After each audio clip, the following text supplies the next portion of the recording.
내 스스로 기도하고 복을 짓는 게 더 중요하다.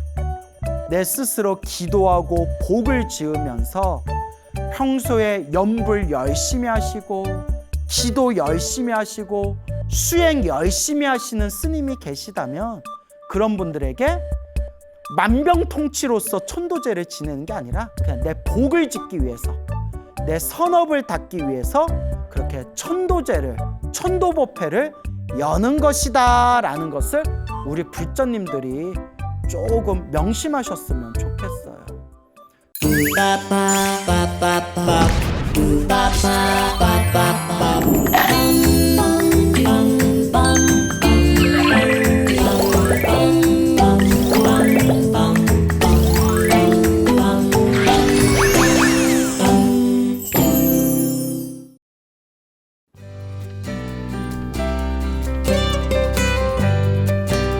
안녕하세요. 소중한 나 무한 행복 소나무 시간입니다. 여러분들 만나 뵙게 되어서 진심으로 반갑습니다. 여러분, 우리 사람이 살아가면서 이 인생에서 가장 큰 일이 뭘까요? 먹는 거, 자는 거, 씻는 거, 사람들 만나는 거, 대인관계, 인간관계, 이러한 것들이 다 큰일이겠죠. 하지만 사람이 살아가면서 가장 큰일이 있다면 바로 죽고 사는 문제입니다. 맞죠, 여러분? 죽고 사는 문제가 가장 큰일이지 않습니까?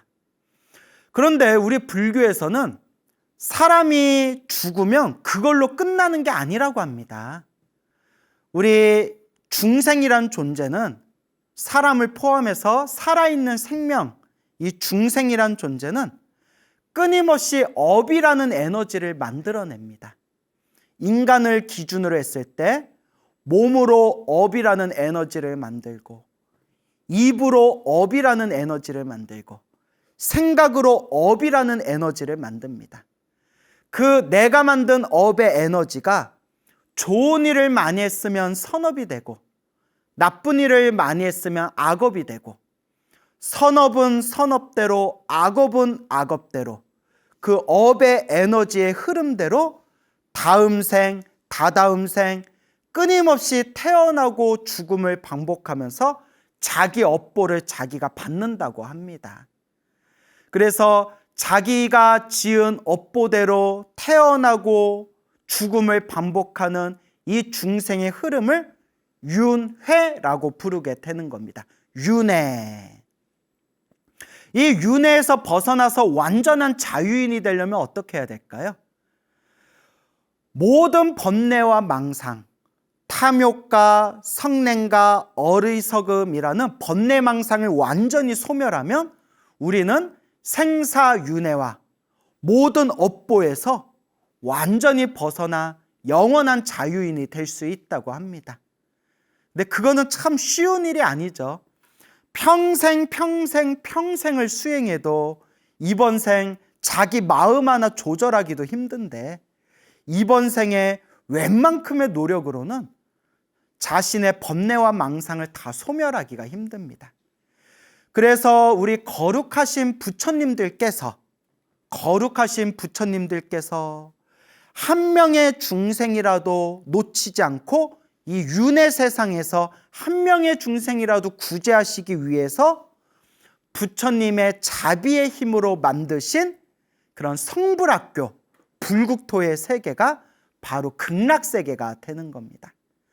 그래서 우리 대승불교의 불자들은 늘 나무아미타불 연불을 하면서 우리 목숨이 다할 때 지옥 악이 축생에도 떨어지지 아니하고 인간 세상이나 천상 세계에도 태어나지 아니하고 모든 중생이 성불할 수 있는 성불학교, 저 극락세계, 불국토에 태어나기를, 완생하기를 발언하는 겁니다. 그래서 우리나라만 하더라도 의상대사 같은 대큰 스님께서도 평생 동안 앉을 때마다 서쪽을 바라보고 앉아서 나무 아미타불 아미타 극락세계 태어나기를 발언하셨다고 하고, 원효대사 같으신 분도 저 극락세계와 아미타 부처님의 위대한 공덕에 대해서 하염없이 끝없이 찬탄을 하셨습니다.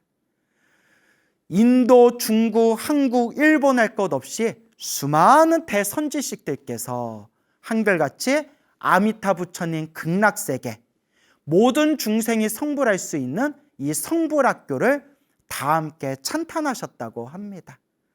그런데 사람들 중에는 우리 같은 평범한 불자들이 어떻게 극락세계에 쉽게 태어날 수 있겠냐라고 오해하시는 분들이 있습니다. 아닙니다. 부처님께서 극락세계를 만드신 이유 자체가 우리같이 평범하고 업장 많은 중생을 한 명이라도 더 제도하기 위해서 만드신 게 바로 극락세계입니다. 그러니 나이가 많거나 적거나 아는 것이 많거나 적거나 할 것 없이 오로지 부처님을 믿고 염불하면 반드시 극락세계에 태어날 수 있다라고 경전에도 증명하셨고 수많은 선지식들께서 증명하셨습니다. 그래서 어느 평범한 노보살님, 평범한 나이 많은 할머니께서 그렇게 염불하시고 가족들의 염불 공덕의 힘에 의해서 극락세계에 태어나신 이야기를 들려드릴까 합니다. 그 우리나라에 좋은 책을 많이, 좋은 불교 서적을 많이 번역하신 그런 각산 거사님이라는 분께서 쓰신 불교계 스테디셀러죠.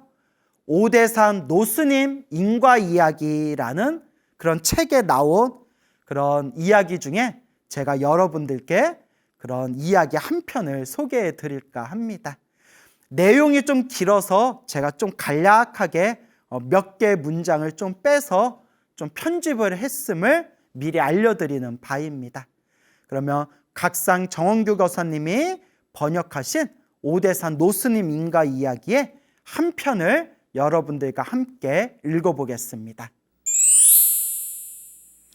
제목은 염불하여 극락 왕생하신 할머니. 왜 할머니는 지식인으로 대학 교수이다. 일생 동안 선을 행하며 다른 사람에게 산량하고 친절하였다. 처음엔 그분도 불교를 미신으로 여겼다. 그러나 불교는 미신이 아니며 인과 업보가 확실히 존재함을 믿게 되셨다. 왜 할머니는 평생 동안 건강하고 병과 재난이 없었다. 만년에 이르러 신체 곳곳에서 불편한 현상이 나타나기 시작하였다. 사실 이것은 정상적인 노화 현상이며 큰 고통은 없었다. 그러나 할머니는 몸의 수명이 다한 것이라 생각하고 스스로 애를 태웠다. 그 후에 양여사라는 분이 여러 차례 가르침을 주었다. 모든 인연을 놓아버려야 하며 몸에 과도하게 집착해서는 안 된다. 그리고 지금은 많은 경서를 읽을 필요 없이 단지 일심으로 염불하여 서방 극락세계에 왕생하면 대자 대비하신 아미타불의 가르침을 받아 우주 인생의 진리를 깨우쳐 모든 고통에서 진정으로 해탈할 수 있다고 하였다. 그래서 왜 할머니는 모든 인연을 놓고 염불하기 시작하였다. 본래는 완전한 채식을 하려고 하였으나 자녀들이 연세가 많아 영양이 부족해진다며 고기를 조금 먹기를 권하였다. 그래서 완전한 채식은 하지 못하였다. 83세 되는 그의 어느 날 위가 불편하여 무엇을 먹으면 다 토하였다. 먹는 것도 많지 않았으며 게다가 언제나 토하니 정신이 맑을 때가 며칠 없었다. 횡설수설하며 혼미하였다. 입원하여 검사해 보니 의사는 노인이 돌아가실 때가 다 되었으니 치료를 하는 것은 아무런 의미가 없으며 엑스레이 사진상 손해가 매우 위축되어 치매로 변한 것이라 하였다. 우리 온 가족은 모두 의사에게 100분의 1의 가능성이라도 있으면 최선의 노력을 다해달라고 부탁하였다. 그래서 병원에서는 수액 치료를 하기 시작했다. 나는 집에서 초조한 심정으로 어떻게 하면 효심을 다하여 외할머니를 도울 수 있을까 하고 생각하였다. 그래서 전화를 걸어 양 여사에게 가르침을 구하였다. 그는 내게 정성으로 외할머니를 위하여 지장보살 본원경, 지장경을 염송할 것을 일러 주었다. 만약 수명이 다 되었으면 조만간 서방 극락세계에 왕생하여 고통을 면할 것이며, 수명이 다하지 않았으면 조만간 회복하여 수행을 계속할 수 있을 것이라고 하였다. 나는 매일 성심성의껏 외할머니를 위하여 독경하였다. 지장경을 3번째 독경할 때 외할머니가 깨어났다고 하였다. 정신도 매우 맑았으며 먹을 것을 요구하였다. 채식을 하였으며 고기는 들지 않았다. 외삼촌은 먼저 외할머니의 뜻에 따라 원하는 것을 주었다. 나는 독경의 불가사의함을 느끼고 더욱 경건하게 지장경을 7번 독송하였다. 할머니는 이때부터 몸이 하루하루 좋아졌다. 어떠한 치매 증상도 없을 뿐 아니라 음성도 또랑또랑하였으며 기력도 충분하였다. 노인이 이렇게 좋은 상태로 회복되니 의사도 정말 알 수 없는 일이라고 말하였다. 왜 할머니는 치료하는 시간에 한편으로 같은 병실의 환자에게 염불할 것을 권하였다. 그들이 볼 때 할머니가 병실에 들어올 때는 사망 직전의 환자였는데 예상외로 현재 그들보다 회복이 훨씬 빠르니 매우 놀랐으며 모두 불법을 배워 염불해야겠다고 말하였다. 이 사건은 적지 않은 사람들을 불법으로 인도하였으며 외삼촌, 외숙모도 불법의 불가사의함을 느끼기 시작하였다. 외할머니는 내가 지장경을 염송한 자초지종을 듣고는 불보살이 자기를 구했다고 깊이 믿고 더욱 열심히 염불하였다. 이전에는 모든 가정 사정을 물었는데 이번에는 아무것도 관여하지 않았으며 나에게 일심으로 염불하여 극락세계에 태어남을 준비해야 한다고 말하였다. 내가 매일 대비주, 신묘장구 대다란이를 염송하는 것을 보고 나에게 대비주의 수승한 공덕을 듣고 대비주, 신묘장구 대다란이를 배우려고 하였다. 양 여사가 말하였다. 대비주는 확실히 매우 수승합니다. 다만 노인네가 연로하시며 또 흔히 쓰지 않는 글자가 많으니 굳이 이것을 염송할 필요가 없습니다. 전심으로 아미타불을 지송하면 됩니다. 하지만 외할머니는 기왕 대비주가 불법을 배우는 사람에게 필수적인 것이라면 반드시 배우겠다고 하였다. 그때부터 외할머니는 염불하는 시간 외에 특별히 시간을 내어 녹음 테이프를 따라 반복하여 배웠다. 연세가 많아 기억력이 떨어져 자주 잊어먹었다. 그러나 법을 배우겠다는 마음이 매우 견고하여 뜻을 바꾸지 않았다. 이후 할머니는 매일 새벽에 일어난 후 먼저 대비주 7번을 염송한 뒤 하루 종일 아미타불을 염불하였다. 이와 같이 1년 이상 지속하였다. 외할머니는 매년 병원에 가서 한 번씩 수혈을 받았다. 어느 날 외사촌형이 할머니를 모시고 수혈을 받고 있는 중 돌연 혼수 상태에 빠져버렸다. 형은 급히 의사를 찾아 응급 조치를 하였다. 조금 지나 깨어난 외할머니가 의사에게 하는 말이 의사 양반 내가 돌아왔어 라고 하였다. 모두들 이상하게 여겼다. 할머니는 정신이 돌아오자 자초지종을 이야기하였다.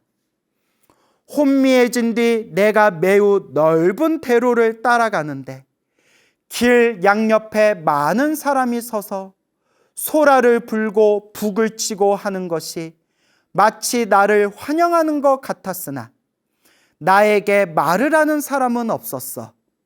내가 계속 대로를 따라 앞으로 가니 작은 절이 보였어. 그러나 절 안에는 불상도 없고 아무도 없었어. 나는 이곳은 들어가면 안 되는 곳인가 생각하고 돌아왔지. 돌아 걸어오니 깨어난 것이야.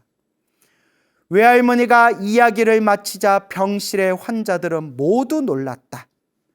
할머니를 치료하는 주치의가 말하였다. 할머니, 그곳은 아마 토지묘일 것이며 그곳은 당신이 가서는 안 되는 곳입니다. 토지묘는 중국에서 그 토지신을 모시는 신당을 토지묘라고 합니다. 토지신을 모시는, 그러니까 땅의 신을 모시는 묘를 토지묘라고 합니다. 할머니, 그곳은 아마 토지묘일 것이며 그곳은 당신이 가서는 안 되는 곳입니다. 반드시 아미타불을 당신을 맞이하여 서방 극락세계에 가야 하며 다른 어떤 사람이 맞이하면 절대로 가지 말아야 합니다. 알고 보니 의사 선생님도 불교인이었으며 이것은 정말로 외할머니의 수행에 도움이 될 것이라 생각했다. 병원에서 집으로 돌아와 외할머니는 모두에게 이러한 일련의 경험을 이야기한 후 반드시 인과와 육도윤회를 깊이 믿고 조속히 불교에 귀의하고 불법을 수행하여 삼계를 벗어나 생사를 해탈할 것을 권하였다. 한 달 후 어느 날 오후 우리 집에 모셔둔 불상이 갑자기 탁자 위에서 미끄러져 내렸다. 매일 내가 불상을 깨끗하게 닦고 모셔놓는데 지금까지 한 번도 이런 일이 없었다. 나는 재빨리 불상을 다시 새로 모셔놓으니 이때 외할머니가 나에게 말했다. 부처님이 내려왔어. 내가 빨리 가야겠다. 나는 듣고 재빨리 말했다. 할머니, 그렇게 생각하지 마세요. 아직 사실 날이 많이 남아 있습니다. 이건 오늘 내가 다 닦지 않고 모셔놓아서 불상이 떨어진 것입니다. 할머니와는 관계가 없습니다. 하지만 할머니는 말했다. 갈 때가 되었어. 그렇게 3일이 지나고 4일째 되는 날 새벽 4시경 나도 모르게 갑자기 일어나졌다. 할머니 방에 가서 보니 어머니, 누나 모두 이미 혼수 상태에 빠진 할머니를 돌보고 있었다. 어머니는 누나 보고 빨리 외사촌 오빠에게 연락하여 병원으로 후송할 준비를 시켰다. 이때 나는 재빨리 할머니 귀에 대고 말했다. 제발 아미타불 염불하시는 것을 잊지 마세요. 반드시 서방 극락세계에 가십시오. 두 분 사촌형님이 도착한 후 외할머니는 갑자기 깨어나시면서 말하기를 너희들 어째서 모두 왔니? 좀 있다가 병원에 모시려고요. 할머니는 말했다. 나는 옷을 갈아입어야겠다. 어머니가 할머니더러 조급해하지 마시고 가실 때 다시 입으시라고 하였으나 할머니는 그래도 옷을 갈아입으려고 하였다. 어머니가 물었다. 배고프세요? 배고프면 우유를 마시세요. 할머니는 우유를 한 잔 마셨다.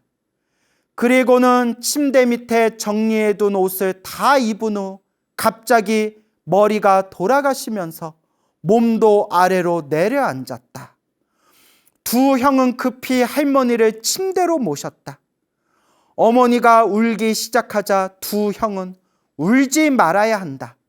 노인이 왕생하는데 영향을 주니 너희들은 옆방으로 가서 뒷일을 상의하고 우리들은 노인을 위하여 조념을 하겠다고 말했다. 여기에 조념이라는 표현이 나오는데 돌아가신 분 옆에서 나무아미탑을 염불을 해드리는 것을 돌조, 염불하다 할 때 염해서 조념이라고 부릅니다. 그러니까 돌아가신 분이나 이제 막 숨을 거두시려는 분 옆에서 염불을 도와드리는 걸 조념이라고 부릅니다.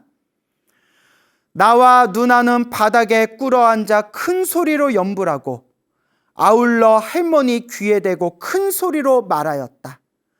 반드시 믿음을 굳게 하고 극락세계에 왕생해야 한다고 하였다. 조념은 새벽 5시부터 시작하였다. 할머니는 돌아가실 때 눈을 뜨고 입을 벌리고 있었는데 염불을 아침 8시까지 하였을 때 눈을 감고 입도 닫았으며 매우 자상하고 편안한 모습이었다. 이때 친척들이 다 와서 장례를 상의하였다. 할머니께서 기왕 부처님을 믿고 서방 극락세계에 왕생하기를 원하였으니 큰아버지 삼촌께 청하오니 저는 불교식으로 장례를 준비하려고 합니다. 의견은 어떻습니까? 모두 일치하여 할머니에게 유익하다면 무슨 방법이든 모두 좋다. 사촌형은 다시 말하였다. 모두가 할머니에게 매우 효성스러우니 극락세계에 왕생할 수 있도록 다 같이 도웁시다. 슬픔을 자제하시고 큰 소리로 울지 마십시오. 염불을 원하시는 분은 우리와 같이 할머니 옆에서 염불하고 그 밖의 사람은 장례일을 상의하십시오. 화장한 후 나는 할머니에게 아미타경을 49일 동안 독송해 드리겠다고 발언하였다. 그리하여 극락 왕생하셔서 아울러 몸을 나타내어 우리들에게 안심시켜 줄 것을 희망하였다. 큰형과 형수도 매일 노인을 위하여 독경하였다.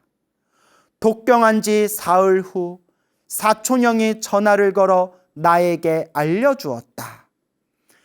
아침에 형수가 일어난 후 정리하느라 매우 피곤하여서인지 눈을 뜨려고 해도 뜰 수가 없었다. 이때 갑자기 눈앞이 밝아지면서 돌아가신 할머니가 그녀 앞에 서 있는 것이 보였다. 몸에는 스님 옷을 입고 이미 머리를 깎은 모습이었다. 생전에는 키가 작고 야위였는데 당시 키가 매우 높고 컸으며 야위지도 않고 얼굴에 홍조를 띠고 있었다. 형수가 할머니를 알아볼 수 있었으며 할머니는 그녀를 보고 미소를 지어 보였다.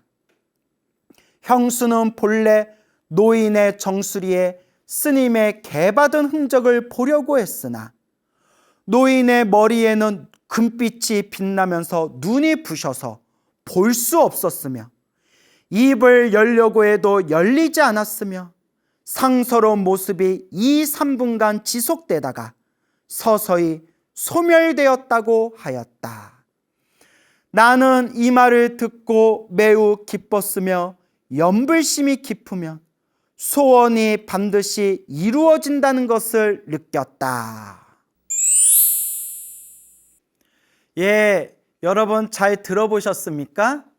어느 평범하신 할머니께서 이렇게 극락왕생하게 되신 그런 실제 체험담의 이야기를 저 중국인가 대만의 어느 불자가 당신이 겪은 외할머니의 이야기를 이제 말씀하신 그 내용에 대해서 여러분들께 들려드렸습니다.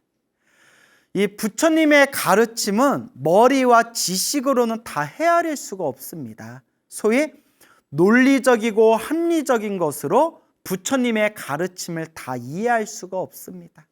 더더구나 우리 불교에서 중요하게 생각하는 이런 영가천도라든가 영적인 부분에 대해서는 솔직히 과학적인 상식으로는 다 헤아릴 수가 없습니다. 여기서부터는 믿음과 체험의 문제겠죠.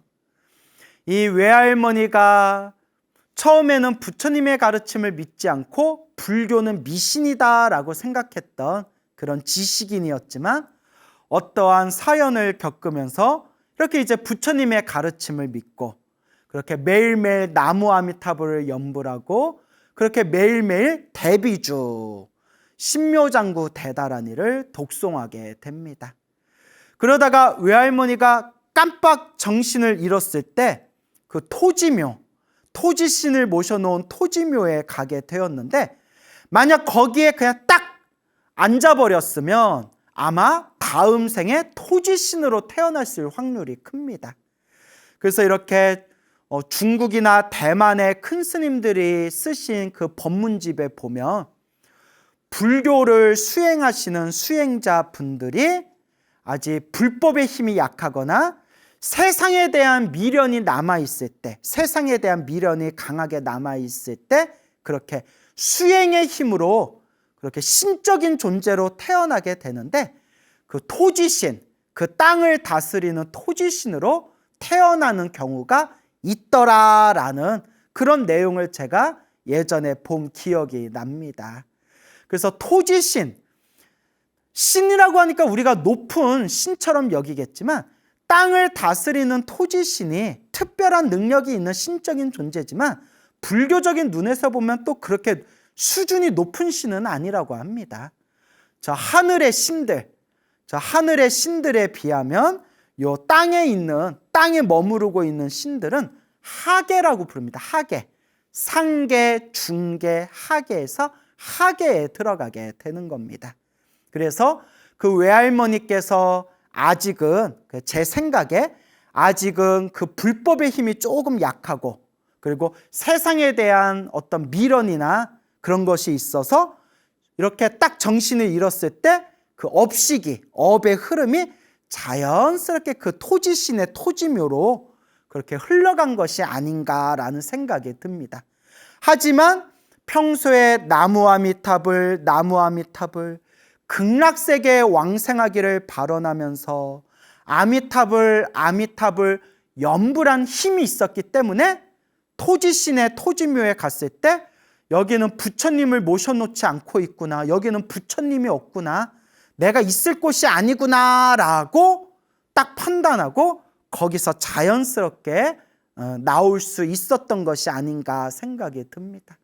그래서 우리 불자들은 꿈에서도 부처님 염불을 잠꼬대할 정도로 간절하게 염불하고 늘 마음속에 부처님이라는 존재를 마음속에 되새겨야 합니다. 호련히 이제 때가 되고 인연이 되어서 이제 할머니께서 세상을 떠나시게 됩니다. 근데 여러분, 과학적으로도 증명이 된 거고요. 뇌과학에서도 증명이 되었고요. 무엇보다도 불교에서도 오래전부터 얘기했던 건데요. 불교에서도 사람이 죽었을 때 안입이 설시이니 눈, 귀, 코, 혀, 몸, 생각 6가지 감각기관이 사람의 숨이 끊어지면서 흩어질 때 마지막에 끝까지 남아있는 그 감각기관의 그 능력이 귀, 듣는 거라고 합니다. 듣는 거. 그래서 뇌과학에서도 사람이 의식이 끊겨서 의식을 잃었을 때에도 귀로 들어오는 정보가 무의식에 저장된다는 그런 이야기가 있지 않습니까? 그래서 심지어는 이 이론을 가지고 영어 공부할 때 자면서 그냥 틀어놓고 들으면서 자라. 자면서도 머릿속에 다 저장된다라는, 자면서도 영어 공부하는 숙명 영어 공부법, 수면 영어 공부법이라는 게 있었거든요. 그래서 제가 한동안 했었잖아요. 효과를 봤냐고요? 개떡 같더라고요. 하나도 효과를 못 봤는데 하여튼 그런 이론이 있어요. 예, 자면서도 들으면 무의식에 다 남는다. 저는 효과를 못 봤습니다. 근데 뭐 효과 봤다는 분들도 있더라고요. 사람이 의식이 끊기거나, 불교에서는 사람이 숨이 끊겼을 때도 마지막까지 열려있는 기관이 귀라고 합니다. 귀, 듣는 거. 그래서 사람이 혼수 상태에 빠졌거나 사람이 죽을 때 절대 나쁜 얘기를 하지 말랍니다. 옆에서.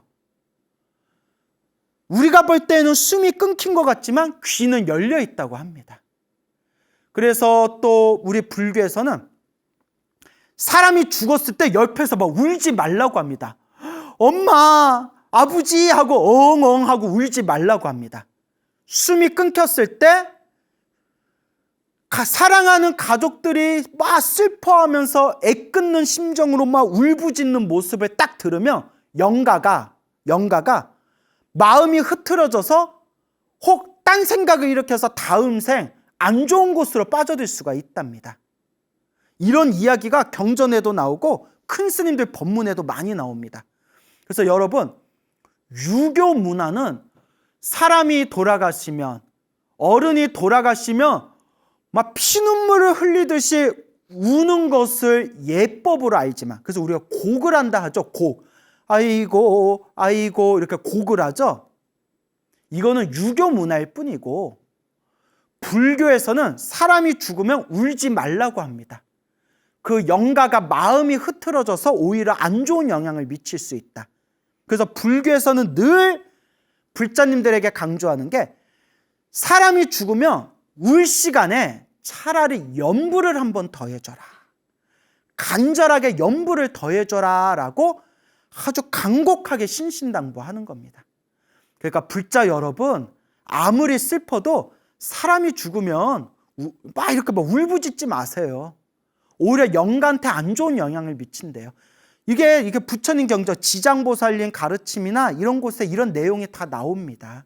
대신 잘 울 힘이 있으면 간절하게 그 돌아가신 영가분을 위해서 간절하게 염불을 해줘라. 그래서 실제로 사람이 딱 죽었을 때 귀에다가 염불을 해주면서 이 염불 소리를 놓치지 마세요. 염불하세요. 염불 소리를 놓치지 마세요. 아미타불 아미타불 이렇게 돌아가신 분 귀에다가 그렇게 소리내서 읽어주라고 합니다. 그렇기 때문에 여러분들이 정말 사랑하는 분이 세상에 떠났을 때 눈물 흘리면서 슬퍼하기보다는 귀에다가 염불을 해드려라 라고 제가 간곡하게 말씀드리고 싶습니다. 이와 같이 이 할머니가 결국 세상을 떠나시게 되었고, 이 손주분이 할머니를 위해서 매일매일 49일 동안, 49제라고 하죠. 49일 동안 매일 아미타경을 독송해 드리겠다라고 마음으로 맹세하고 이제 할머니를 위해서 독경을 올립니다. 그러면서 마음속으로 우리 외할머니가 극락왕생하셨다면 그 증거를 좀 보여주셨으면 좋겠습니다 라고 마음으로 희망했는데, 아니나 다를까 얼마의 시간이 지난 뒤에 형수님이 아침에 눈을 떴을 때 호련히 머리 깎고 삭발하고 스님의 모습으로 환한 황금색 빛을 발하면서 그렇게 할머니의 모습이 2, 3분간 환하게 나타나셨다가 사라지셨다라는 그런 내용의 흐름이 되겠습니다. 저는 극락세계가 분명히 있다고 믿습니다. 여러분, 막말로 극락세계가 없다면 우리 스님들이 백중 우람분절 때마다 우리 불자님들, 인연 있는 영가님들을 위해서 천도 염불 공덕을 지어드리고, 우리 불자님들 세상에 떠나시면 절에서 정성껏 49제 올리고, 또 나와 인연 있는 영가분들을 천도하기 위해서 천도제를 올리지 않습니까? 극락세계가 없고 윤회가 없다면 우리 불자님들이 지내고 있는 이 모든 죄가 다 허망하고 거짓된 것이 돼버리는 겁니다. 다 서로가 속아가지고 있지도 않은 것을 있다고 사람들을 속이면서 죄를 지내는 게 되어버립니다. 과연 그럴까요? 저는 아니라고 봅니다. 제 얘기가 아니라 정토 삼부경에도 나오고 지장경에도 나오고 수많은 경전에도 나오지만 부처님은 분명히 극락세계가 있다, 육도 윤회의 세상이 있다라고 부처님께서 분명히 말씀하셨습니다. 그런데 세상이 말법시대가 되는지라 사람들 마음이 혼탁해지고 사람들 불심이 무너지고 사람들의 견해가 탁해지면서 이제 부처님을 믿는다는 불자들이 윤회를 믿지 않고 극락을 믿지 않는 시대가 되어버렸습니다. 실제로 자기가 불교 신자라고 하면서도 스님 저는 윤회를 믿지 않습니다 라는 사람도 봤고, 또 참선하고 명상하시는 분들 중에서 그냥 마음 깨치면 되지 무슨 극락이냐, 극락세계 같은 거 없다라고까지 얘기하는 분도, 그런 분도 제가 들어본 적이 있습니다. 참으로 무섭고 무서운 일입니다. 저는 제 머리로는 이해되지는 않지만 저는 아직 깨달음을 얻지 못한 범부중생이기 때문에 일단은 부처님 말씀을 믿고 의지하자라는 입장입니다. 일단은 부처님의 경전의 말씀을 일단은 믿고 의지하자. 부처님 경전에도 나오지만 우리 같은 중생들의 아르말이라는 것은 부처님의 깨달음에 비교해 보면 거대한 태양 옆에 반딧불과 같다고 했는데, 우리같이 반딧불 같은 이 지식 아르말이 이 허망한 나의 알무로서 저 위대한 부처님의 깨달음을 헤아리려 하는 것이 얼마나 어리석은 일인가라는 생각을 수도 없이 여러 번 하게 됩니다. 그래서 늘 불자님들께 드리고 싶은 얘기가, 사람의 말을 믿지 마십시오. 번뇌와 망상이 있는 사람의 말을 믿지 말고 청정하고 위대한 부처님의 말씀, 경전의 말씀을 의지하시기 바랍니다. 부처님 말씀 경전에는 분명히 극락이 있다고 하셨고, 분명히 윤회가 있다고 하셨고, 또한 이 윤회에서 벗어나는 거룩한 수행의 길이 있다고 분명히 부처님은 말씀하셨습니다.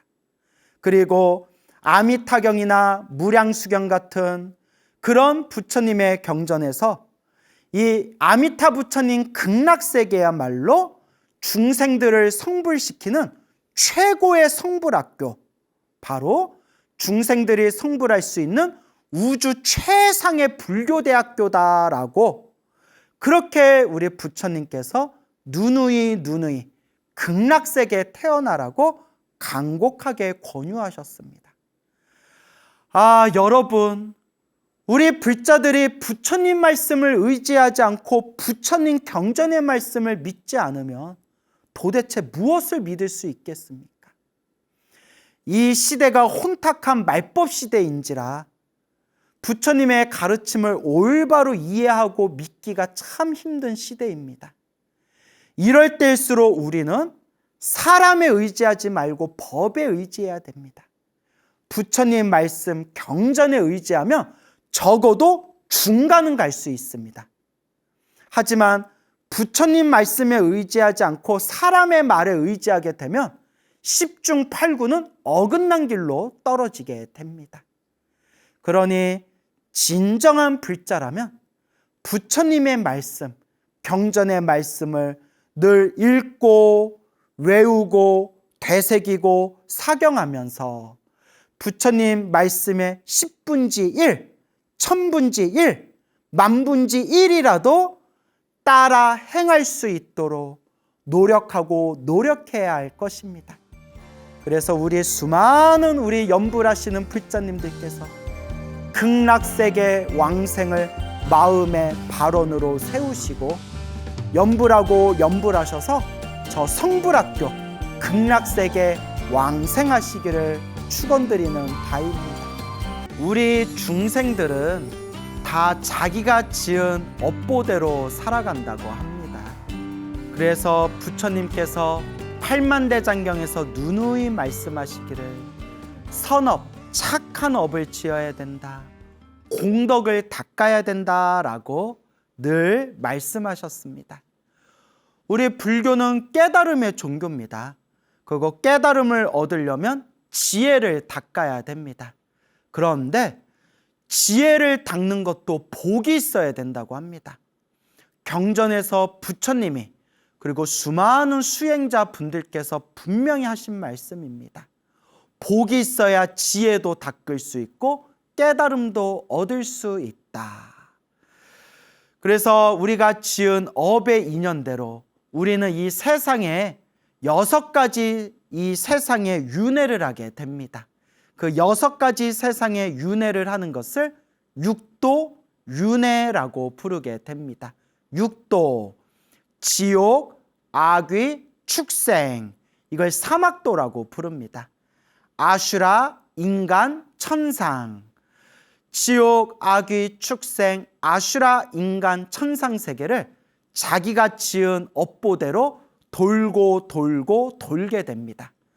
그러니까 지옥에 떨어졌다고 해서 영원히 지옥에서 사는 것이 아니라 지옥에서 내가 지은 나쁜 업이 다 사라지면 지옥을 빠져나와서 새로운 몸을 얻게 되고, 하늘세계에 태어났다고 해서 하늘세계에서 영원한 즐거움을 누리는 게 아니라 하늘세계에서 복을 다 쓰고 나면 다시 밑으로 뚝 떨어지게 됩니다.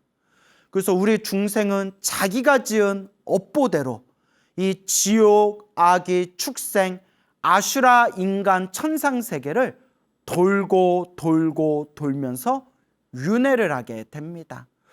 요새는 절에 다니거나 불교 공부하시는 분들 중에서도 윤회를 안 믿는다, 윤회를 못 믿겠다라고 말씀하시는 분들도 더러더러 있습니다.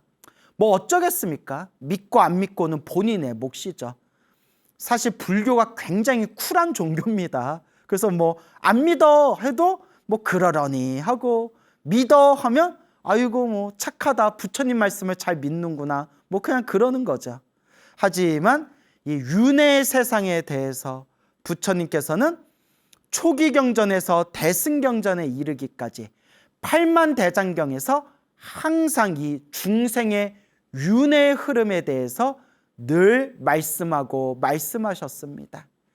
그래서 이 윤회에서 벗어나기 위해서는 딱 번뇌가 소멸하고 탐욕과 성냄과 어리석음이 완전히 소멸해서 깨달음을 얻게 되면 윤회에서 벗어나 완전한 자유인이 됩니다.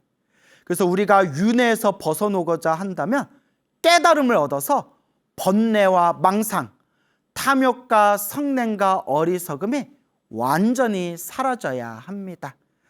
근데 우리가 깨달음을 얻지 못하고서도 윤회에서 벗어나는 방법이 있다고 합니다. 그래서 특별히 부처님께서 우리 중생들, 우리 어리석은 중생들 한 명이라도 더 구제하기 위해서 만드신 세계가 바로 극락세계입니다. 불교 공부를 잘 안 하신 분들은 극락세계를 하늘세계하고 똑같이 보는 경우가 있는데 절대 그렇지 않습니다. 경전에서도 분명히 나오지만 하늘세계와 극락세계는 완전히 다른 세계고, 극락세계는 성불대학교, 성불학교입니다. 아미타 부처님께서 우리 중생들을 성불시키기 위해서, 우리 중생들을 깨달음을 얻게 하기 위해서 만드신 성불대학교 세계가 극락세계가 되는 겁니다. 그래서 극락세계에 태어나면 아무런 괴로움도 없고 오직 온갖 즐거움만을 누리고, 모든 것을 완벽하게 갖춘 상태에서 오로지 수행에 집중할 수가 있다고 합니다. 그래서 극락세계에 태어나기만 하면 반드시 깨달음을 보장받기 때문에 극락세계에 태어나면 사실상 윤회에서 벗어난 거나 다름이 없다라고 선지식들께서 말씀을 하셨습니다. 이렇게 우리 중생들은 자기가 지은 업의 인연대로 다음 생 자기가 지은 업보대로 수많은 세상으로 흘러 들어가게 됩니다. 그래서 아주 악독한 짓, 아주 나쁘고 못된 짓을 한 사람들이 태어나는 세계가 바로 지옥세계입니다. 그래서 우리 불교에서는 중생들이 지옥에 떨어져서 고통받는 모습을 딱 한 번만이라도 볼 수 있다면 이 세상에 나쁜 짓 할 사람이 없을 거랍니다. 너무나 지옥 세상이 무섭고 괴로운 세상이기 때문에 지옥에 떨어져서 고통받는 모습을 보게 된다면 이 세상 나쁜 짓 할 사람이 하나도 없을 텐데, 안타깝게도 우리 중생들은 전생을 볼 수 없고 다음 생을 볼 수 없고 이 인간 세상 외에 다른 세상을 볼 수가 없기 때문에 아무리 부처님이 좋은 말씀을 하더라도 마음에 믿음을 내질 못하는 겁니다. 그리고 중생들이 남에게 피해를 주고 남에게 민폐를 주고 남에게 피해를 주면서까지 자신의 욕심만을 채우기 위해서 살아가는 존재들은 혹 지옥에는 안 떨어진다 하더라도 악귀계에 떨어진다고 합니다. 악귀, 배고플 귀신귀, 항상 배고픔에 굶주린 귀신들의 세계입니다. 귀신, 한마디로 귀신들의 세계인데, 이 악귀들은 전생에 남에게 피해를 주면서까지 자신의 욕심만을 채웠기 때문에 이번 생 악귀로 태어나게 되면 항상 배고프고 굶주리고 고통받고 목마르고 갈증 속에서 온몸의 괴로움을 느끼는 그런 악귀로 살아가게 된다고 합니다. 그래서 우리 불교에서는 세상에 떠도는 이런 수많은 악귀들, 이런 수많은 귀신들을 천도하는 천도법회가 옛날부터 많이 있었습니다.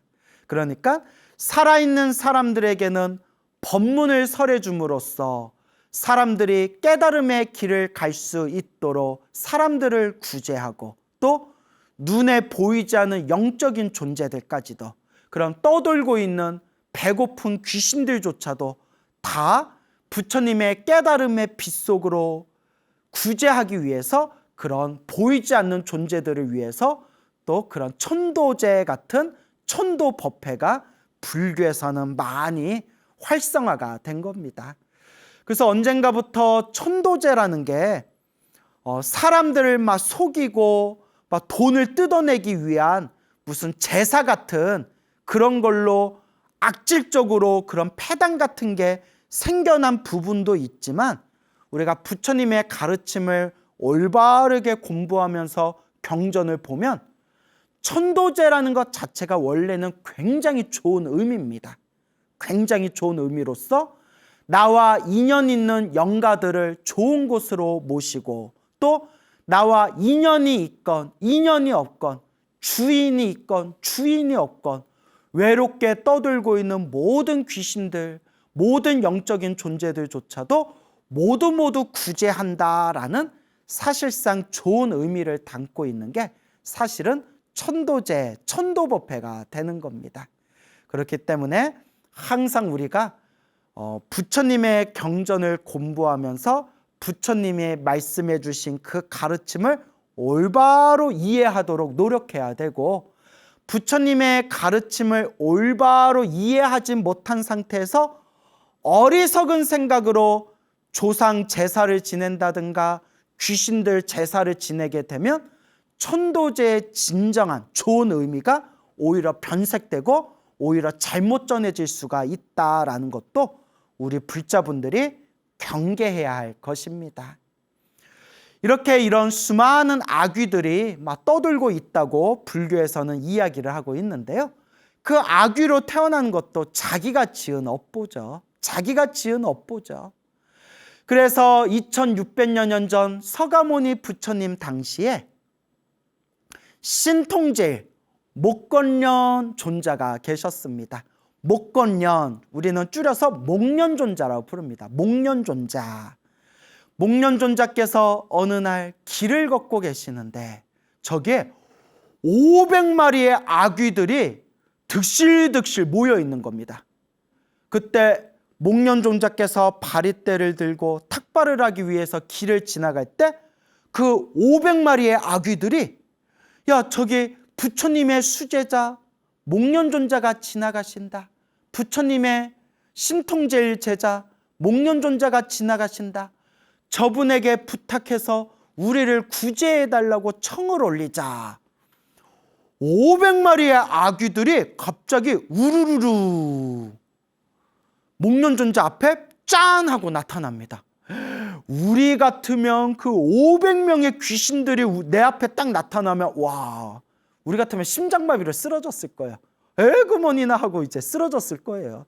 하지만 신통제일 우리 위대하신 아라한 목련존자께서 그 500명의 그 아귀들을 바라보면서 이와 같이 말씀하십니다. 그대들이여 어찌하여 내 앞에 나타났는가. 목련존자시여 거룩하신 비구스님이시여 거룩하신 부처님 제자시여 부디 저희를 구제해 주십시오. 저희들은 끊임없이 배고픔과 갈증 속에서 온갖 고통과 괴로움을 당하고 있습니다. 저희들을 부디 구제해 주십시오. 그래서 이 아귀들이 하는 얘기가 목련 스님이시여 우리들은 이 왕사성에서 살고 있던 사람들이었습니다. 우리 이름은 아무개입니다. 우리 가족들을 찾아가서 가족들에게 그대들의 가족이었던 아무개가 죽어서 지금 아귀의 몸을 받았으니 부디 부처님과 스님들께 큰 공양을 올리고 부처님과 스님들께 우리 대신 복을 지어서 공덕을 닦아서 부디 그 법력으로 우리들을 좋은 곳으로 천도해다오라고 제발 우리 가족들에게 전해 주십시오라고 500마리의 아귀들이 이 500명의 귀신들이 목련존자에게 사정사정 부탁을 합니다. 목련존자가 이와 같이 말씀하십니다. 그대들은 어떤 업보를 지었기에 이런 몸을 받은 것인가? 예, 스님, 목련 스님, 참으로 말하기 부끄럽습니다. 저희가 사실대로 말씀드리겠습니다. 저희들은 이 왕사성에서 살고 있던 사람들인데 평소에 사람으로 살고 있었을 때 불법, 승, 삼보를 믿지 않고 보시를 하지 않으며 오히려 주변에 보시를 하거나 공양 올리는 사람들을 보며 오히려 비웃고 비방을 하며 그렇게 복을 까먹으면서 나쁜 업보를 지으면서 살아왔습니다. 그 업보로 이렇게 아귀 몸을 받게 되었습니다. 부디 우리 가족들에게 대신 이야기를 해주셔서 저희들 대신 공덕을 닦아 저희들이 이 아귀 몸에서 벗어날 수 있게끔 부디 저희들을 도와주십시오라고 아귀들이 이야기를 하는 겁니다. 그렇게 목련존자는 500 아귀들에게 내가 마땅히 그대들을 위해서 그대들의 가족들에게 천도법회를 열 수 있도록 그렇게 이야기하겠소, 약속하겠소 하고 이 목련존자가 이제 본래 있는 부처님의 사원으로 돌아가게 됩니다. 그렇게 목련존자가 약속대로 500 아귀들과 인연 있는 가족들을 찾아가서 이 목련존자가 보고 들으신 그 내용 그대로 가족들에게 전해주면서 이 아귀 몸을 받은 가족들이 자기들 대신 공덕을 닦아 이 아귀 몸에서 벗어날 수 있게끔 도와달라고 하였습니다 했더니 그 가족들이 다들 눈물을 흘리면서 가슴을 치면서 땅을 치면서 다들 슬퍼하며 저희들이 나를 잡아서 부처님과 스님들께 공양을 올리고 대신 공덕을 닦아 우리와 인연 있는 이 아귀 몸을 받은 아귀들이 구제받을 수 있도록 법회를 열겠습니다 라고 그렇게 이제 약속을 하게 됩니다. 근데 여러분, 이게 목련존자 되시는 분들 정도 되니까 말씀에 믿음이 있는 거지. 제가 이야기하다 갑자기 이런 말씀을 드려서 미안한데, 그래서 제가 여러분들한테 솔직히 이야기해야 되잖아요. 요새 시대가 너무 혼탁하고 너무나 이제 못된 사이비들이 늘어나다 보니까 이 사이비 놈들이 막 눈에 보이지 않는다고 막 귀신 얘기하고 조상 얘기하고 죽은 사람 얘기하면서 막 구슬해라, 제사를 지내라, 천도제를 해라 하면서 이렇게 사기치는 경우가 우리 주변에 너무 많아요. 뉴스에도 나오고 신문에도 나오고 주변에 이상한 사이비 만나서 이상한 제사 지내서 돈도 막 다 날라고 몸도 마음도 상처받았다는 그런 불자님들 이야기도 듣고.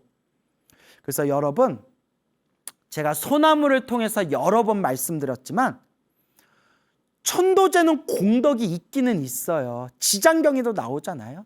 천도제는 공덕이 있지만 천도제 자체가 만병통치는 아닙니다. 그냥 나와 인연 있는 영가들을 부처님의 법력으로 구제시켜주는 의식이고, 또 내가 복을 짓고 선업을 짓는 하나의 불교 의식이에요. 그러니까 천도제는 공덕이 있지만 천도제가 너무 만병통치라고 또 너무 맹신해서는 안 된다. 저도 천도제 좋아해요. 그래서 저 스스로도 천도제 지낸 적도 있고, 또 천도제를 통해 가지고 실제로 몸과 마음이 편안해지신 분들도 실제로 본 적이 있어요. 하지만 그러한 천도제를 자신의 욕심을 채우기 위해서 굿이라든가 제사라든가 천도라는 이름으로 사람들에게 사기치는 경우가 많아요.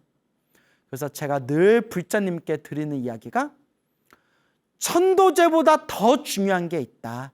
그거는, 그래서 다시 말씀드리지만 오해하지 마세요. 저도 천도제의 공덕이 있다는 것을 믿고 알고 있지만, 왜냐? 지장경에도 나오잖아요. 하지만 요새 시대가 너무 혼탁하다 보니까 그런 천도제나 제사나 굿이라는 이름으로 그렇게 순진한 사람들에게 사기치는 경우가 너무 많더라. 우리 진정한 불자님들은 부처님의 가르침을 잘 공부하면서 그러한 이제 좀 엉터리 믿음에 빠지지 말았으면 좋겠다라는 그런 제 솔직한 심정으로 말씀을 드리는 겁니다. 그러니까 오해가 없으시길 바랍니다. 그래서 그렇게 가족들이 500아귀들과 인연이 있는 수많은 가족들이 나를 잡아서 이제 천도법회를 열기로 합니다.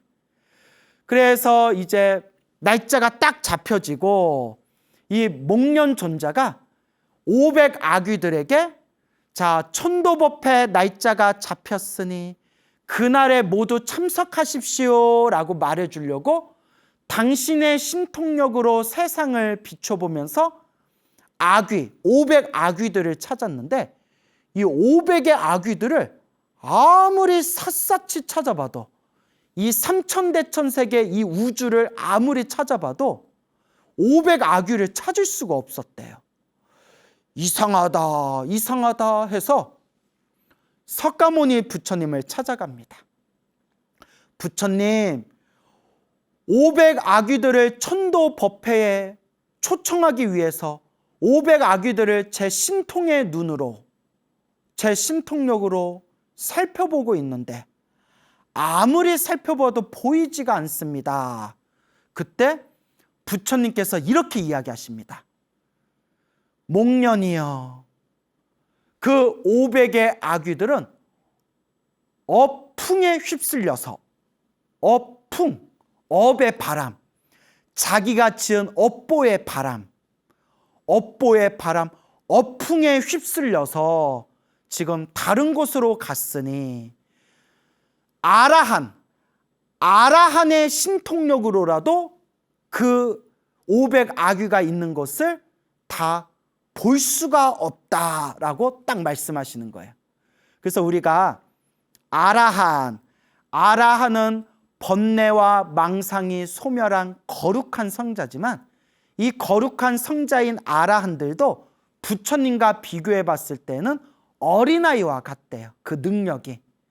그래서 부처님의 수제자요 신통제일인 목련존자의 신통조차도 부처님의 신통력과 비교하면 태양 옆에 횃불과 같대요. 그래서 그 500아귀들이 업보의 바람, 업풍에 휩쓸려서 다른 곳으로 갔기 때문에 그 신통제의 목련종자의 신통력으로도 어디 있는지 찾아볼 수가 없다는 거예요. 오직 누구만 알 수 있다? 부처님만 아시도다. 부처님만 알 수 있구나 라는 것을 우리가 명심해야겠습니다.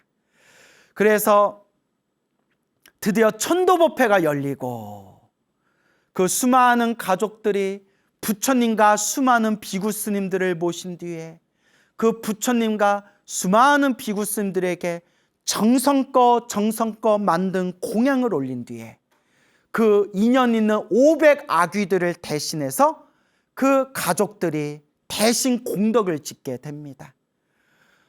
부처님께서 공양을 받아 드시고 거룩한 목소리로 그 자리에 모인 수많은 사람들에게 법을 설하시니 드디어 부처님께서 신통의 힘을 펼치셔서 그 인연 있는 500아귀들을 천도법회에 짠 하고 나타날 수 있도록 부처님의 신통력으로 500아귀들을 천도법회에 데려오십니다.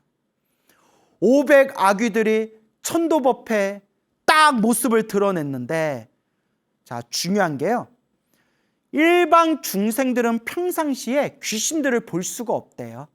아귀들을 볼 수가 없대요. 서로 다른 차원에서 살고 있기 때문에.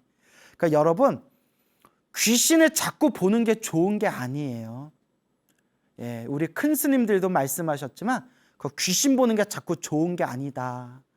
수행이 깊으신 깨달음의 힘으로 모든 세상 귀신들과 지옥까지 다 꿰뚫어 보는 거는 상관이 없지만 어설프게 공부한 상태에서 막 귀신이 보이거나 이런 거는 절대 좋은 게 아니래요. 그래서 우리 불교에서는 신기가 있어가지고 귀신을 볼 수 있는 것도 아주 나쁜 거라고 봐요. 살아있는 사람의 기운과 죽은 귀신의 기운이 다른데 살아있는 사람이 자꾸 죽은 귀신과 소통을 한다는 것은 오히려 더 나쁜 일이고 오히려 더 나쁜 업을 지을 수가 있다고 합니다. 그러니까 여러분, 자꾸 뭐가 보이고 들리고 하면 싹 무시하셔야 돼요. 병원에 가서 약을 좀 드시든가 아니면 자꾸 뭐가 보이거나 들리거나 하면 거기에 휩쓸리지 마시고 오로지 내 마음의 중심을 딱 잡고 나무 아미타불, 나무 아미타불, 관세음보살, 관세음보살, 지장보살, 지장보살, 염불의 힘으로 내 마음을 잘 다스려야 됩니다. 자, 평상시에 일반 중생들은 귀신, 아귀들을 볼 수가 없는데 부처님의 신통의 힘으로 그 자리에 모인 수많은 사람들이 500아귀의 모습을 천도법회에서 딱 보게 되는데 그 500아귀들의 모습이 너무나 흉측하고 너무나 무섭고 너무나 잔인하고 너무나 희한하게 기괴하게 생겼기 때문에 그 자리에 있던 수많은 사람들이 다 충격을 받았대요. 다 충격을 받았답니다. 그때 부처님의 법문을 들으면서 아, 우리도 이번 생 복을 짓고 선업을 짓고 공덕을 닦지 않으면 다음 생 저렇게 흉측하게 생겨서 온갖 고통을 받는 아귀 몸을 받겠구나. 마땅히 이번 생에 부처님 법을 만났을 때 수행하고 정진해야 되겠구나라는 거룩한 마음들을 수많은 사람들이 다 일으켰다고 합니다. 그 자리에 모인 500 아귀들을 위해서 부처님께서 법을 설하시니 순간 500 아귀들의 마음에 기쁨과 희열과 부처님에 대한 믿음과 공경심이 솟구치면서 비로소 500 아귀들이 가지고 있는 그 아귀의 업보가 싹 사라지면서 500 아귀가 그 자리에서 다 소멸했다고 합니다. 이 천도법회를 통해 가족들이 500 아귀들을 위해서 대신 복을 짓고 천도법회에 부처님이 신통력으로 500의 아귀들을 불러 모은 뒤에 부처님께서 깨달음의 법을 설하시니 마음에 크나큰 희열과 기쁨을 느끼면서 부처님을 향한 공경하는 마음과 믿음의 마음으로 드디어 500 아귀들의 업보가 소멸하면서 500 아귀들의 몸뚱아리가 싹 사라지며 이 500 아귀가 그 순간 하늘세계 도리천 500명의 천신으로 태어났다고 합니다. 와, 아귀가, 배고픈 귀신 아귀가 천도제 한번 시원하게 자란 뒤에 하늘세계 신으로 태어났네요. 와, 이걸 믿어야 돼, 말아야 돼. 하지만 기도를 열심히 하신 불자님들이라면 딱 믿음이 있으시겠죠. 그 500의 아귀들이 그 공덕의 힘으로 500의 천신으로 태어나게 됩니다. 500명의 하늘세계 신으로 태어나게 됩니다. 온몸에 환한 광명과 아름다운 외모를 얻고 아주 아름다운 보석으로 온몸을 감싸고 그렇게 아름다운 세계에서 너무나 아름다운 얼굴과 몸을 갖춘 그 500의 하늘세계 신들이 서로 이런 대화를 나눕니다. 야, 우리가 전생에 어떤 복을 지었기에 이렇게 이 아름다운 세상, 이 도리천, 천상세계에 신으로 태어난 것일까? 라고 서로 대화를 하면서 자기들의 전생에 어떤 복을 지었는지 심통력으로 전생을 딱 비춰봅니다. 그래서 경전에 보면 이런 내용이 나와요. 하늘세계 신들은 바로 전생과 바로 다음 생에 무엇으로 태어날지 알 수가 있대요. 그런 내용이 나와요. 그래서 하늘세계 신으로 태어나면 천한, 하늘의 눈이 있어서 자기가 바로 전생에 뭐였는지, 그리고 죽을 때 다음 생에 바로 뭘로 태어날지를 알 수가 있다. 뭐 이런 내용이 나와요. 500의 천신이 500명의 하늘세계 신들이 자기 전생을 딱 비춰봤는데 끔찍하게 흉측하기 짝이 없는 괴로움과 고통을 당하던 500마리의 아귀였던 거예요. 와, 우리가 전생에 복을 많이 지은 줄 알았는데 우리가 500의 아귀였구나. 그러다가 신통제일 목련존자를 만나고 목련존자에게 저희를 구제해 주십시오 간절히 청을 올리고, 그리고 가족들이 목련존자의 이야기를 듣고 부처님과 스님들을 모셔서 500의 아귀들을 대신해서 가족들이 복을 짓고 공덕을 닦은 뒤에 부처님께서 그 500의 아귀들을 천도법회에 불러 모아 부처님께서 거룩한 음성으로 깨달음의 법을 설하시니 그 법문을 듣고 가족들이 공덕을 닦아준 그 선업의 힘으로 하늘세계 천신으로 태어나게 되었구나 라는 것을 깨닫게 됩니다. 500의 천신들이 이와 같이 이야기합니다. 자, 우리가 가만히 있을 수 없다. 우리가 만약 부처님과 목련존자가 아니었더라면, 아직도 저 끔찍한 아귀의 몸에서 벗어나지 못하고 헤아릴 수 없는 시간과 세월 동안 계속 고통을 받아야 했을 텐데, 목련존자와 저 부처님 덕분에 우리가 이렇게 좋은 몸을 받고 저 아귀 몸에서 구제를 받았구나. 가서 우리가 목련존자와 거룩한 부처님께 감사의 인사를 올리자. 그래서 하늘세계에서 500의 천신들이 하늘세계에서 인간세계로 내려와 목련존자에게 감사의 인사를 올리고, 부처님 발 아래 500의 천신들이 정성껏 예배 공경을 올린 뒤에 부처님의 법문을 듣고, 부처님의 법문을 들으면서 마음의 깨달음을 얻은 뒤에 다시 하늘세계로 돌아갔다라는 불교설화가 전해지고 있습니다.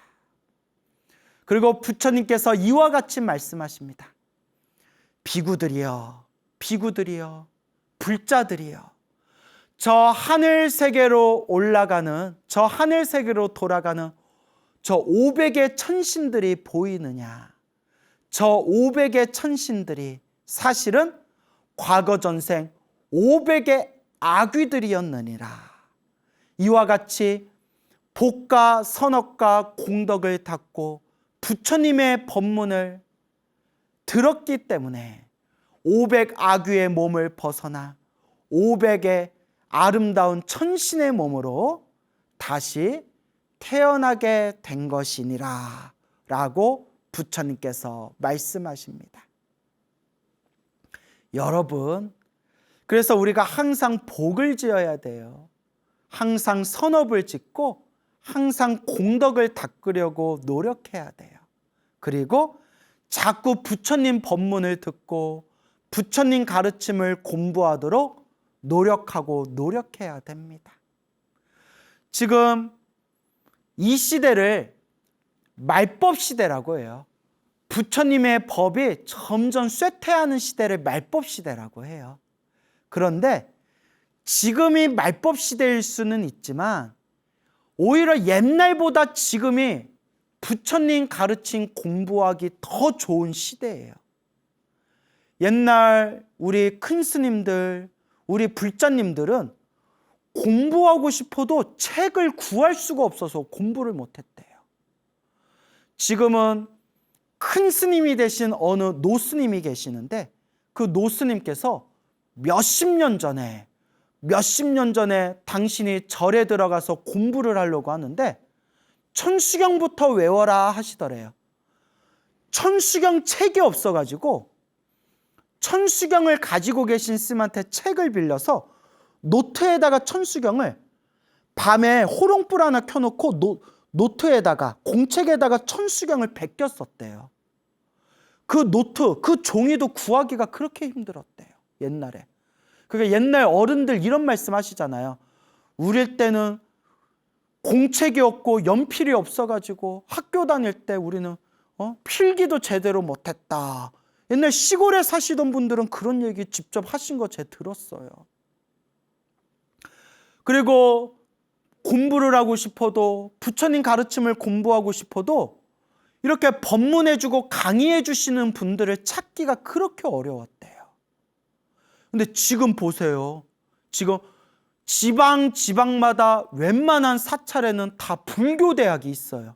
그래서 조금만 마음 내면 불교대학에서 부처님 가르침 공부할 수 있고, 지금은 책이 없어서 공부 못한다는 말하면 저 정신이 헷가닥한 거 아니야? 라는 소리 듣는 시대예요. 왜냐? 서점에 가봐요. 옛날 큰 스님들이 만져보지도 못하고 본 적도 없는 그런 수많은 불교 서적들이 서점에 꽉 차 있어요. 심지어는 옛날 큰 스님들이 화엄경을 보고 싶은데 화엄경 책을 구하기가 어려서 공부를 못 하셨대요. 화엄경이 80권본이거든요. 그래서 80권본 화엄경 그 책을 빌리기가 어려워서 어디 큰 절에 가가지고 어른 스님한테 사정사정해야 그 책을 빌려가지고 그 책으로 공부하고, 그나마 그 책도 못 빌려가지고 공부를 못 하셨다. 그래서 어느 어른 스님은 내가 법화경까지는 봤는데 책이 없어서 화엄경은 내가 잘 못 봤다. 이런 어른 스님도 계셨어요. 지금은 인터넷에 화엄경을 공짜로 볼 수 있어요. 심지어 한글로 번역된 우리말 화엄경을 인터넷에서 공짜로 볼 수 있는 시대예요. 그리고 여러분들이 원하시기만 하면 집안에서 인터넷만 딱 클릭하면 얼마든지 큰 스님들 법문과 말씀을 얼마든지 쉽게 그냥 자리에 누워가지고 하다못해 막 통닭 뜯어 먹으면서 소주 마시면서 치맥하면서도 볼 수 있는 게 큰 스님들 법문과 말씀이에요. 물론 그러면서 보면 안 되지만 비유를 들자면 말법 시대 하지만 지금처럼 부처님 가르침 공부하기 좋은 시대가 역사상 없었다고 합니다. 그리고 이렇게 우리 한국 불교의 불교 언론을 대표하는 불교TV BTN 말해놓고 웃기네요. 예, 뭐 소나무라서 뭐 일단 어쩔 수가 없네요. 우리 한국 불교 대표 방송, 불교 대표 방송 BTN 불교TV에서 이렇게 좋은 프로그램 많이 만들고 많은 불자님들에게 좋은 가르침 전하고 있잖아요. 세상에 이렇게 공부하기 좋은 시대가 어디 있습니까? 그래서 부처님의 가르침을 닦으면서 자꾸 복을 짓고 선업을 짓고 공덕을 쌓도록 노력해야 됩니다. 저도 예전에는 천도제 같은 걸 잘 못 믿었어요. 왜? 내가 아는 불교는 참선의 종교, 깨달음의 종교, 지혜의 종교인데 뭐 천도제 하면 왠지 막 귀신 팔아먹는 느낌? 저도 어렸을 때 그랬거든요. 그래서 저도 20대 때 지장경을 봤을 때 뭐 이런 책이 다 있냐? 지장경을 보고 되게 좀 황당하고 약간 믿음이 안 가는 그런 느낌이 들더라고요. 그 약간 지장경 기도를 하시는, 지장경을 읽고 지장기도 하시는 분들을 보면 왠지 수준 낮은 불자다라는 그런 생각이 들었거든요. 저의 어리석음이더라고요. 저도 이제 나이를 먹고 절집에서 승납이 점점 높아지면서 점점 경전을 보는 견문이 넓어지면서 나중에 한참 후에 다시 새로운 마음으로 지장경을 찬찬히 봤을 때 와, 지장경이 이렇게 좋은 경전이구나. 지장경이 참 좋은 경전이구나. 그래서 제가 존경하는 대만 불교의 큰 스님은 지장경을 대승경전의 기초경전이다. 대승불교의 기초경전이다. 그래서 반드시 지장경을 깊이 봐야 된다라는 말씀을 하셨는데 처음에는 잘 이해가 안 되다가 제가 경전 공부하면서 견문이 좀 넓어졌는지 나중에 지장경을 찬찬히 공부했더니 와, 지장보살님이 이렇게 위대하신 분이고 지장경이 참 좋은 내용이구나라는 걸 이제 마음으로 느끼게 되었죠. 그래서 제가 오히려 불자님들께 지장경을 많이 보세요. 지장경을 많이 보세요. 저도 예전에는 지장경 보는 사람을 수준이 낮은 불자라고 생각했던 어리석었던 적이 있지만 절대 아닙니다. 저 중국 불교, 대만 불교에서 8만대장경을 연구하신 큰 스님들이 다들 지장경을 높이 사셨습니다. 근데 지장경을 꼭 많이 보십시오라고 제가 권유를 많이 드립니다. 그리고 지장경의 이 천도 공덕, 영가 천도의 공덕에 대해서 분명히 말씀하시고 계시지 않습니까? 그리고 지장경에서도 분명히 나오지만 죽은 영가를 위해서 공덕을 짓되 7분 중에서 6분은 7분의 6은 살아있는 사람에게 공덕이 돌아온다 라는 내용이 나오죠. 그러니까 우리가 나와 인연 있는 영가분들을 위해서 천도법회를 봉행할 때 사실 그 공덕이 다 영가들한테 가는 게 아니라 천도법회를 봉행한 살아있는 사람한테 더 큰 공덕이 돌아온다. 지장경에 분명히 나오지 않습니까? 그래서 천도법회는 분명히 공덕이 있다라고 생각이 되고요. 여러분들도 나와 인연 있는 영가분들을 위해서 천도법회를 봉행하는 것은 아주 좋은 선업입니다. 단, 천도제보다 더 중요한 건 내가 먼저 기도해야 된다. 내가 기도 열심히 하고 내가 공덕을 닦아야 천도제도 효과가 있는 거지, 내가 기도 안 하고 내가 복을 짓지 않고 그냥 스님들이 알아서 천도제 지내주겠지 하면 효과가 뚝 떨어집니다. 그러니까 천도제보다 더 중요한 것은 내가 기도하고 내가 공덕을 닦는 거다라는 걸 꼭 명심하시기 바랍니다. 결국 내가 닦아야 됩니다.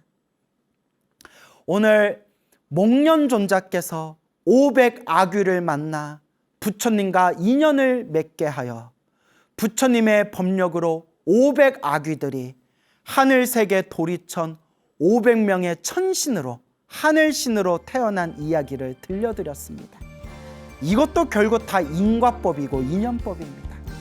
그러니 우리 불자 여러분, 항상 기도하고 염불하고 수행하고 정진하며 닦고 꾸준히 닦아 나아갑시다. 여러분, 행복해지고 싶습니까? 행복한 삶을 창조하고 싶습니까? 복을 지으십시오. 선업을 지으십시오. 공덕을 닦으십시오. 복과 선업과 공덕의 힘이 여러분들을 진정한 행복의 길로 이끌어 줄 것입니다. 여러분, 성불하십시오.